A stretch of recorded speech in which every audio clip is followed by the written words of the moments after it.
আউযু বিল্লাহি মিনাশ শাইতানির রাজিম বিসমিল্লাহির রহমানির রহিম। বুখারী শরীফের হাদিস, জাইনব বিনতে জাহাস রাদিয়াল্লাহু তাআলা আনহা কি বলছেন? হযরত জাইনব বিনতে জাহাস রাদিয়াল্লাহু তাআলা আনহু বলেন, আমি রাসূলুল্লাহ সাল্লাল্লাহু আলাইহি ওয়াসাল্লামের নিকট জিজ্ঞাসা করিলাম, ইয়া রাসূলুল্লাহ সাল্লাল্লাহু আলাইহি ওয়াসাল্লাম, আমাদের মধ্যে নেক লোক থাকা অবস্থায়ও কি আমরা ধ্বংস হইয়া যাইব? কি বলছেন? হযরত জাইনব বিনতে জাহাস রাসূলুল্লাহ সাল্লাল্লাহু আলাইহি ওয়াসাল্লামের স্ত্রী। এই যে স্ত্রী, এনার সঙ্গে রাসূলুল্লাহ সাল্লাল্লাহু আলাইহি ওয়াসাল্লামের নিকাহ স্বয়ং আল্লাহ আসমানে পড়িয়েছিলেন। আল্লাহ রাব্বুল আলামিন রাসূলুল্লাহ সাল্লাল্লাহু আলাইহি ওয়াসাল্লামের সঙ্গে নিকাহ পড়িয়েছিল আল্লাহ আসমানে ফেরেশতাদের মধ্যে।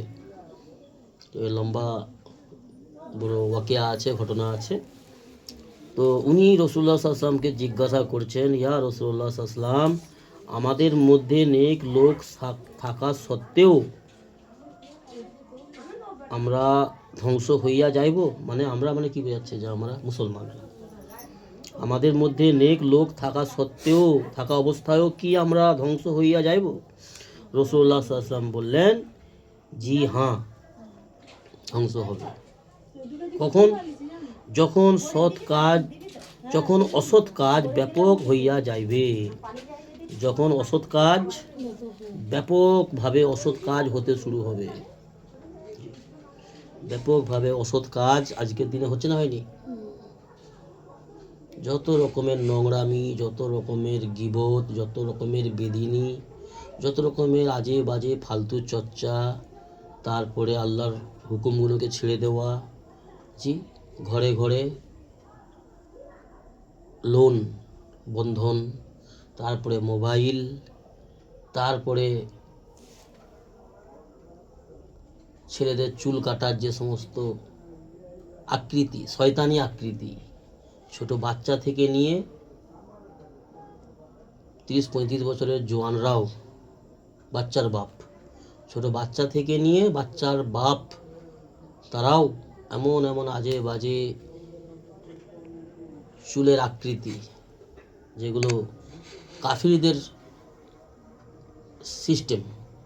কাফির, আল্লাহর নাফরমান যারা এক কথায় আওয়ারা, লফার লাফাঙ্গা, তাদের মতন চুলের স্টাইল। ভালো ভালো ঘরের ছেলে, যেই সমস্ত ঘরে গার্জিয়ানরা, অনেক ঘরে মৌলানা, হাফিজ, হাজি এবং অনেকে 5 ওয়াক্ত নামাজ আদায় করনেওয়ালা ঘরে গার্জেন, বাপ দাদু, সেই সমস্ত ঘরেও ছেলেরা, বাচ্চারা, জওয়ান ছেলেরা, বাচ্চার বাপেরা সব নোংরামি, এক কথায় কাফিরদের অনুসারী, বুঝাচ্ছ? বিভিন্ন রকমের খেলোয়াড়, ক্রিকেটার, ফুটবলার বা ফিল্ম স্টার, তাদের অনুগামী, তাদের অনুসারী হয়ে গেছে। জি, রাসূলুল্লাহ সাল্লাল্লাহু আলাইহি ওয়াসাল্লামের সুন্নত ভালো লাগে না, এরকম পরিস্থিতি সমাজে, আমাদের মুসলমান সমাজে ছেলে মেয়েদের।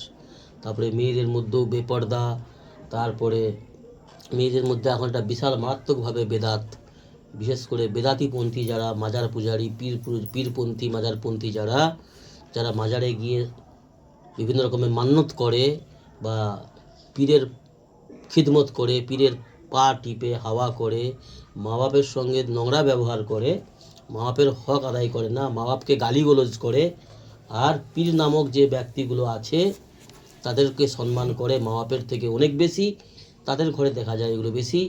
মেয়েদের দেখবে ওই পায়ে কালো কার পরা, এই একটা মারাত্মক বড় বিপদ এবং বেদাত। এরকম আরও অনেক আছে, জি, পায়ে কার পরা মেয়েদের দেখবে, সরু কালো কার পরা। আমি অনেক দেখছি, ফেরি করি তো আমার গ্রামেও দেখছি, এবং যে সমস্ত এলাকায় ফেরি করি সেসব এলাকাতেও দেখছি। সব বেদাতপন্থী, যেগুলো পীরপন্থী, কবর পূজারী, কবরপন্থী, মাজারপন্থী, তাদের মধ্যে এটা অত্যাধিক, অনেক বেশি। আল্লাহ সকলকে হেফাজত করুন, মুসলমানদেরকে। আর বেদাত হচ্ছে হুম, বেদাত হচ্ছে এমন একটা জিনিস, কোরআনের মধ্যে আছে, কুল্লু বেদাতিন দালালা, কুল্লু দালালা ফিন নার। বেদাত থেকে শুরু হয় বিভিন্ন রকমের নোংরামি, বিভিন্ন রকমের কুফরি শিরিক। আর যারা কুফরি শিরিক করে, কুফরি করে, তারা তাদের আঞ্জাম, পরিণতি, শেষ পরিণতি হবে জাহান্নাম। কথা বুঝে আসছে? কোরআনের আয়াতে আল্লাহ বলেছে। অর্থাৎ এই সমস্ত বেদাত থেকে নিজেদেরকেও বাঁচতে হবে এবং নিজেদের আনেওয়ালা যে নসল, বাচ্চি আল্লাহ যে দেবে, তাদেরকেও এই সমস্ত বেদাত থেকে আর বেদাতিদের থেকে বাঁচাতে হবে। বেদাত থেকে বাঁচাতে হবে আর বেদাতিদের থেকেও বাঁচাতে হবে। মানে বেদাতিদের সঙ্গে বেশি ঘুলে মিলে মেশা যাবে না। সবের সঙ্গে আত্মীয়র মধ্যেই আছে বেদাতি, তাই না? জি, কারু মায়ের ঘরে, কারু বোনের ঘরে, কারু খালার ঘরে, আত্মীয়দের মধ্যেই বেদাতি ভর্তি। তো তাদের ঘরে এরকম ফ্যাশন আছে, তো তাদের দেখা দেখি আত্মীয় বাড়ি যাচ্ছ, মায়ের বাড়ি যাচ্ছ, বোনের বাড়ি যাচ্ছ, খালা বাড়ি যাচ্ছ, শ্বশুর বাড়ি, বিভিন্ন জায়গায় যাচ্ছে, আত্মীয় সব বাড়ি মানুষ যাওয়া আসা করে না, তো সেখান থেকে বেদাতগুলো আসে যে ওদের ঘরের বাচ্চার পায়ে কালো কাল আছে, এবারে দেখতে ভালো লাগছে, তা কেন পড়ে আছিস করছি না, নজর লাগবে না, লোকের নজর লাগবে না। আস্তাগফিরুল্লাহ। তো নজর লাগার জন্য, নজর লাগার ব্যাপারে হাদিসের মধ্যে আছে, শয়তানি নজর কিছু মানুষের আছে, তাদের নজর লাগে। তো নজর লাগা থেকে এবং বদ নজর থেকে বাঁচার কি সিস্টেম আমার নবীজি শিখায়নি? জি, কোরআনের মধ্যেই আছে, সূরা ফালাক আর সূরা নাস।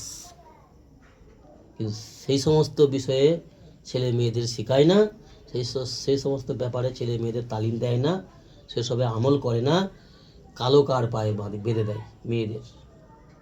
বিয়েলা মেয়েরাও দেখছি অনেকে কালো কার পরে থাকে, নতুন কম বয়সের মেয়েরা, বৌমা হয়েছে নতুন নতুন, জি, ঝিউড়ি নতুন নতুন বৌমা, 16, 18, 20 বছরের মেয়ে, তাদেরও দেখি পায়ে নপুর আছে, আবার তার পাশে কারও আছে একটা করে পায়ে কালো কার। এই সমস্ত বেদাত খারাপ জিনিস। তো কথা কি বললাম,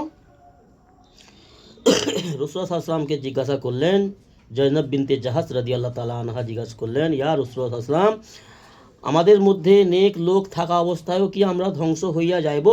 তো রাসূলুল্লাহ সাল্লাল্লাহু আলাইহি ওয়াসাল্লাম বললেন, হ্যাঁ, যখন অসৎ কাজ ব্যাপক হইয়া যাইবে, অসৎ কাজ খুলেআম হবে, সারেআম হবে, মানে অসৎ কাজ, নোংরা কাজকে নোংরা মনেই করবে না, মনে করবে ও সাধারণ ব্যাপার মনে করে, বেদাতকে নেকি মনে করে, সুন্নত মনে করে পালন করছে আজকালের সমাজে আমার মুসলমান। আল্লাহ আমাদের হেদায়েত নসিব করুন, আল্লাহ আমাদের সমস্ত নোংরামি থেকে হেফাজত করুন, আল্লাহুম্মা আমিন।